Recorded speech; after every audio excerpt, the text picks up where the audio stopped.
मंगलम भगवान वीर मंगलम गौतम प्रभु मंगलम स्तुतिभद्राद्या जैन धर्मस्तु मंगलम अंगूठे अमृतवश लब्धि धना भंडार श्री गुरु गौतम समये वांछित फलदाता।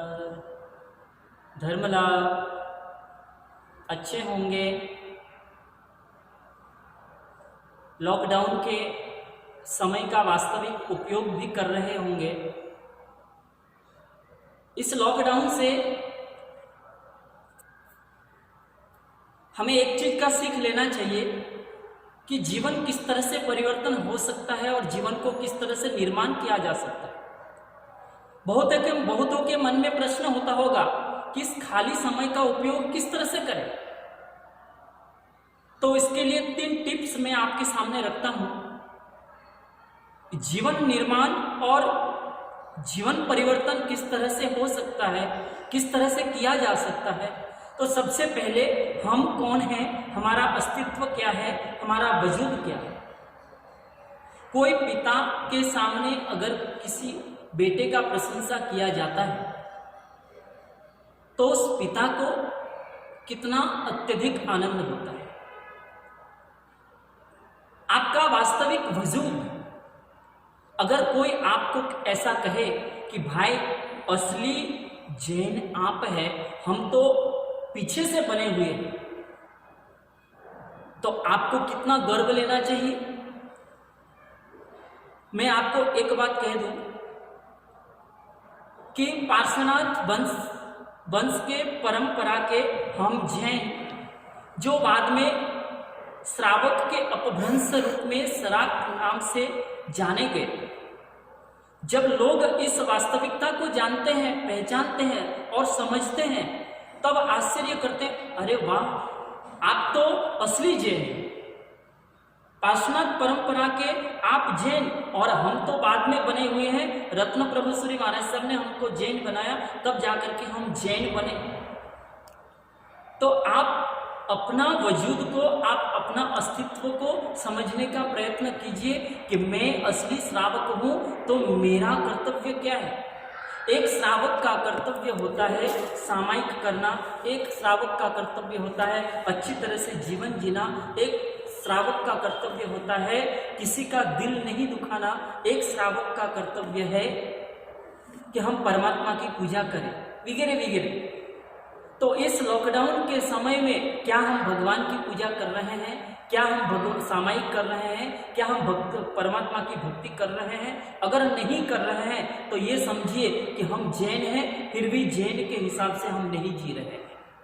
तो हमें क्या करना चाहिए। जिस व्यक्ति को अपना वजूद पता चल जाता है, वो व्यक्ति उस वजूद को कैसे और ऊंचे कक्षा तक ले जाया जाए, उसी का ही चिंता करता है।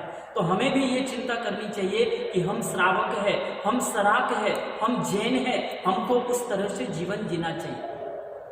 सेकंड नंबर के अंदर है हमारा कर्तव्य क्या है। जब हम इतने उच्च कुल के अंदर जन्म लिए हैं, तो हमारा कर्तव्य क्या होना चाहिए। क्या अगर हम वो कर्तव्य नहीं कर रहे हैं तो ये समझ लेना चाहिए कि हमको ये कर्तव्य करना चाहिए। तो ये कर्तव्य जब तक हम नहीं करेंगे तब तक हम आगे नहीं बढ़ सकेंगे। और तीसरा स्टेज है स्वयं इस तरह का कार्य करें कि दूसरों के लिए प्रेरणादायक बने। आप जिए, लेकिन इस तरह से जीवन जिए कि लोग उसमें से खुशबू लेकर के, उसमें से प्रेरणा लेकर के उस तरह का जीवन जीने की चाहत रखें। भगवान महावीर स्वामी का आज वैशाख सुद दशम के दिन केवल ज्ञान हुआ था, और कल यानी वैशाख सुद 11 को परमात्मा के द्वारा शासन की स्थापना हुई थी। जब तक शासन की स्थापना नहीं होती है तब तक धर्म की आराधना नहीं हो सकती है। परमात्मा ने हमें धर्म की आराधना करने का एक अवसर दिया है शासन की स्थापना करके। हम परमात्मा के ऋणी हैं, हम परमात्मा के आभारी हैं कि परमात्मा ने हमें इतना उच्च कक्षा तक पहुंचाया है। शासन स्थापना के दिन हम अपने वजूद को समझे, हम अपने अस्तित्व को समझे और हमें किस तरह से जीना चाहिए वो समझे और समझने के बाद हम अपने जीवन को खूब आगे तक ले जाए। हमें यही मंगल भावना भानी चाहिए।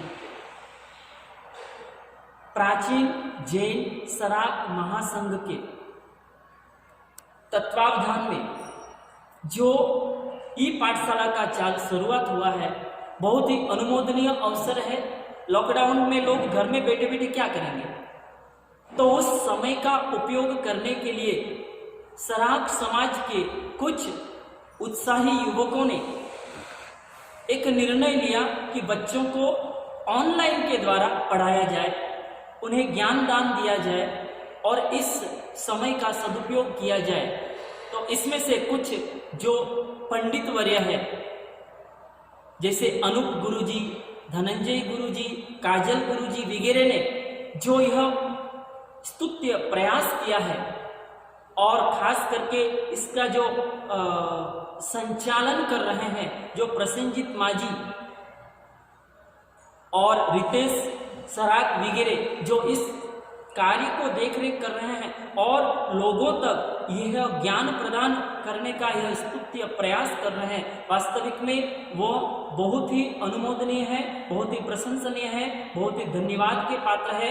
आप भविष्य में भी इसी तरह से यह कार्य करते हुए शासन की प्रभावना करते रहे। यही शुभ मंगल भावना के साथ धर्म लाभ।